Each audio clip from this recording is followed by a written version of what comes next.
Seorang supir truk pengangkut bantuan kemanusiaan dari Yordania ke jalur Gaza menembak mati 2 tentara Israel pada Kamis 18 September 2025. Menurut Majen David Adom, layanan medis darurat Israel, penembakan itu terjadi di dekat penyeberangan perbatasan LMB, jalur vital antara Yordania dan tepi barat yang diduduki Israel. Pasukan Pertahanan Israel atau IDF mengkonfirmasi insiden tersebut, menambahkan bahwa mereka sedang mencari tersangka tambahan dan sempat mengepung kota Jericho di tepi barat. IDF kemudian mencabut penutupan sebagian kota tersebut setelah 1 jam.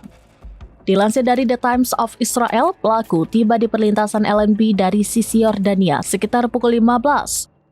Setibanya di sana, ia yang tengah menanti truknya diperiksa, tiba-tiba melepaskan tembakan ke arah tentara, menurut penyelidikan awal militer. Supir tersebut kemudian keluar dari truk dan setelah pistolnya tampaknya macet untuk menghabisi kedua tentara itu berulang kali, petugas keamanan di perlintasan melepaskan tembakan ke arahnya. Sang supir akhirnya meninggal dunia di lokasi. Kementerian Luar Negeri Israel mengkonfirmasi bahwa pelaku penyerangan adalah warga negara Yordania dan menyalahkan hasutan Yordania serta Hamas atas serangan tersebut. Militer Israel mengidentifikasi 2 korban sebagai Letnan Kolonel Cadangan Yitzhak Haros 68 tahun dan Sersan Oran Hershko 20 tahun.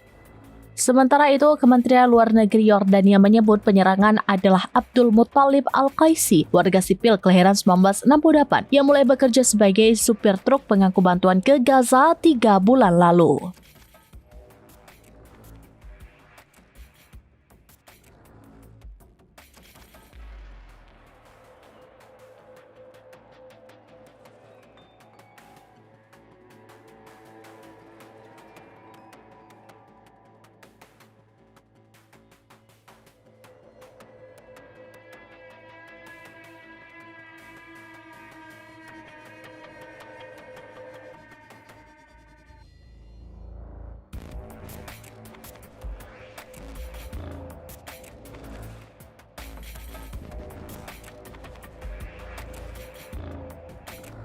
Download Tribun X sekarang, menghadirkan lokal menjadi Indonesia.